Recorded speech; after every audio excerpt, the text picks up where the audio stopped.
Hey friends, it's Kirsten. How's it going? I'm so glad you're here today. I'm going to talk about rejection and fear of failure, which really goes hand in hand with the season that we're in of auditions or not knowing what you're going to do next or auditioning for your spring productions. This doesn't just apply to auditions for summer programs and companies, but as dancers, we are vulnerable and we put ourselves out there for others to make judgments. And judgments, they're not always bad. Judgment could just be as simple as deeming one thing slightly more favorable compared to another. It doesn't mean someone's judging you and thinking you're terrible, but we do put ourselves out there for feedback as dancers and as artists, and it can feel very personal. So, in light of also the topic I'm speaking on tomorrow in my live webinar, which, by the way, if you are available at 5:30 p.m. Central Standard Time and do want to join to get my best tips on how to approach auditions with confidence and playfulness so you can be yourself and really feel comfortable in your body, ready to present yourself well for the remainder of your auditions this spring, I really hope you'll join me. I'll link the information and everything down below. But anyway, that plug aside, since I am talking more about audition related things and will continue to in further videos over the next probably month or so, I did want to just go ahead and address this difficulty that we all face at one point or another of letting someone else's no or you're not the right fit for us feel like a very personal rejection or some sort of failure. So I'll just get right into it. So the first thing I want to share is one of the most profound, impactful statements my mentor shared with me. And he said, "There is no failure, only feedback." I thought, well, to me, that just changed everything. Suddenly, even if I legitimately messed up and did a bad job at something I was trying to do, still, I was then allowed, like I gave myself permission after hearing that to say, okay, yeah, I can objectively look at that and say I did not do a good job and I would like to do a better job next time. But what did that experience teach me? And I would just start to ask myself and reflect on, well, now I know I won't use that approach. I'll change it this way. Next time I will do this, this, and this before, during, and after. And it suddenly made me so much more proud that I tried whatever I was trying to do. And all of a sudden, the situations that made me feel not so great in the moment or when I received the no, it felt like it was worth something. Like I was productive for trying and like I made progress just by putting myself out there and being willing to fail. So again, keep in mind, there is no failure, only feedback. Even if you believe that failure means setting a goal and not reaching it, truly, maybe that means your goal wasn't really in alignment with what was meant to be. That's kind of esoteric for some people, but if you think of it that way, honestly, just challenge yourself to not say your goal was your God, like that's the golden standard and any goal we set should be attainable. Truly, we don't know what is right for ourselves. We don't know what is attainable until we try. And so honor yourself for trying and know that the only failure, in my opinion, you should consider is not even playing, not going out there and doing anything that's on your heart that you care about. So honor yourself and no matter what you're doing, and just be so proud that you are engaging, you are being vulnerable, you are opening yourself up to scary feelings, being nervous, being sad when something you wanted doesn't work out. Maybe it will next time. And I also trust that you'll know when it's time to move on. You'll know when you've tried one thing too many times and the next step is on your heart. I believe that we have that sort of internal wisdom and guidance. So just know that every feeling, no matter good or bad, that comes your way when you put yourself out there is worth something. It's a lesson that is offered to you if you choose to engage with those feelings as lessons, as leverage for your improvement. The other thing I want to say, especially in regards to auditioning, is that a lot of our expectations as dancers are really unhelpful in regards to auditioning. So what I mean is that a lot of us go into auditions thinking, okay, I'm gonna go. If I get in, that's a success. If I don't, that's a failure. Those are very intense, it's a really binary way of looking at it. Instead of just engaging with all of it as a learning opportunity or any sort of opportunity for your personal advancement and growth. So I think it is actually wrong to view a no as failure. It doesn't mean you're bad. Actually, so I think it's funny. I could almost say not even the best dancers in the world get a yes from everywhere. I actually only have one story from one person I've ever heard. This was Katita Waldo. I think that was her name. She was a prima ballerina with San Francisco Ballet for many years. She had an amazing career. I remember I was listening to her talking to the group of dancers at the summer intensive at San Francisco Ballet. And she said, yeah, the first year I auditioned for companies, I auditioned for 7, and I got at least an apprenticeship with all of them. That was the first time I'd ever heard any dancer say that they got in everywhere they auditioned, given that she auditioned for 7 places. That's very impressive, but I can guarantee you that she received a lot of no's despite that throughout the rest of her career. We cannot set ourselves up for disappointment in that way by creating the expectation that success only means getting in or having a certain role or whatever. That is not success. Success is engaging. Success is growing, even if it is in the most marginal way.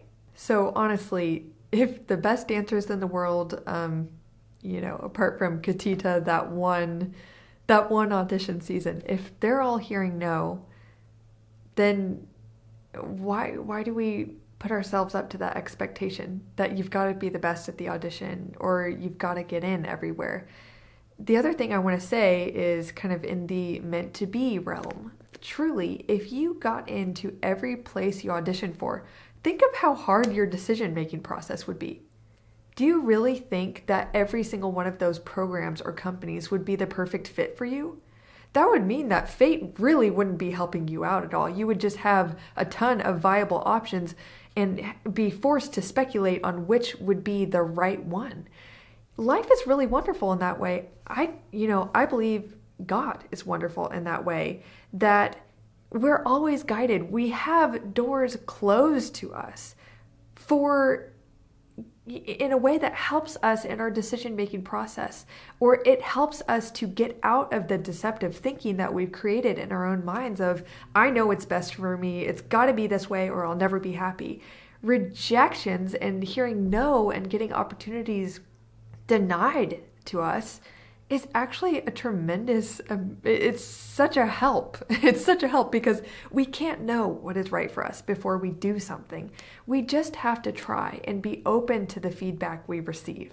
In my personal journey, there were so many times I put myself out there and I really wanted to get into this program. I thought it would be the perfect opportunity. It would get me exactly where I wanted to go and where I needed to go to be a success.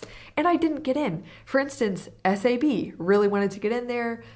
To my credit, I still laugh about this. I tried once when I was 15 and then just threw in the towel. That didn't work. Then I tried P&B twice. Didn't get in there. I thought I was all agitated, like, why not? I'm a tall dancer. I look like I would have the aesthetic they're looking for and all this. I didn't get in. I went to San Francisco Ballet's summer program twice, and my sister and I really wanted to get into their year-round program. I didn't get in. And it was really crushing at the time. I was sad. I really wanted to go. And that opened the door for me to audition for Houston Ballet. I never would have. I didn't think I'd get in there. I did. I spent 2 years there. It was a stepping stone that led to the rest of what I did. And it was perfect because I was also close to home. There were so many wins that came from that loss. And looking back and knowing other dancers who did the program at SFB year-round, some of them were very happy. Others, just given the circumstances they told me about, it helped me to know in my heart that for me, that would not have been a place suitable for my personality and what I was hoping to get out of it. And so the no ended up being a blessing. And so even if you don't know what is going to come of a rejection or a failure, whatever it is, even if you want to get a certain part and you're stuck in the core and you're like, what the heck, I should have gotten the solo, all this stuff, and you really can't see the good in it right now, that's okay. That's normal. Just give it time. You're not expected to just be perfectly agile in your mind and experience something that kind of hurts and then the next minute be like, I'm fine. You know what? I bet this, and this is every reason why I'm grateful for this and it's going to be a perfect growth opportunity. It's not always that way. So just give yourself time and just open yourself to being curious about how the benefits and blessings will unfold over the coming weeks, months, and years. Because if you're open to seeing it, I promise you, you'll find it. Before I leave you today, I do want to go back to the there's no failure, only feedback term. There's a distinction, okay? So when you are going through certain learning opportunities and challenges, it is easy to only look at the feedback you want to hear. I have had a lot of experience in this, enough to see this distinction. It's really easy for me to be super positive sometimes and not all the time. I have my moments. And I'll look at a situation and think, okay, well, perfect. Here's everything I could learn. I'm just going to try again. I'm going to do way better next time, blah, blah, blah. And in regards to the knee injury I went through, I don't have a lot of regrets about that. But what it did teach me is that during that time, I had that mentality of the growth mindset, looking for the feedback and everything. But there was so much of that feedback that was trying to penetrate my consciousness. It was just really hard to hear. And that was that it was time for me to step away from dance and enter a new phase in my life. Now, I'm not saying that this lesson equates to all of you guys need to just stop putting up with your failure and you need to quit. No. I just mean that whatever the hard lesson is within that feedback, be open to hearing it. Be open to having flexibility in your behavior and your approach. Be open to looking into what the feedback is telling you, especially if it feels like you don't want to listen, you don't want to change. There's something about what you're learning that you just don't want to adapt to. You don't want to change your approach. You don't want to change where you are. You don't want to leave whatever you've built behind. Be brave enough, especially if you're getting signals over and over and over again, to listen to this wisdom. Be brave enough to really look into it.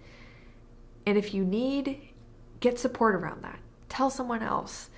The most important transitions and lessons we'll ever learn are best taken when you have someone by your side. And so if you have friends, family, mentors, teachers, great, whatever. But also know that I'm there. And this isn't a sales pitch or anything, but legitimately, I started what I'm doing, which is mindset and transition coaching for dancers, because I care. I've been through all that. I've been through all the hard lessons, the successes and failures, all that stuff, and a lot of pain. And I know what it's like to be there and not know how to filter through all the confusing information and feeling like, you really failed if you can't get your stuff together and get into that program or get into a company, or if you feel like you need to dance for regional companies because your professional company auditions aren't working out. Those decisions are hard to make. It's hard to go through injuries and know if it's time to quit or it's time to keep pushing. There are so many difficulties that I want to be with you in this. And so if you're really struggling, if you are confused about what direction to take, and you feel like you just really can't trust yourself anymore, you can't listen to the voice inside, I would love to partner with you. So no matter what you're going through, if you'd like to talk, you can find a link on my website to book a call with me. I would love to talk to you and we can explore what our partnership could do for you. That would be my greatest joy, just to be of assistance. I have definitely talked enough today. I hope that you're all blessed, and please, please, again, be so proud of yourselves for engaging with just putting yourself out there and being open to seeing what happens. I am so happy for each of you, and I will talk to you soon. Bye.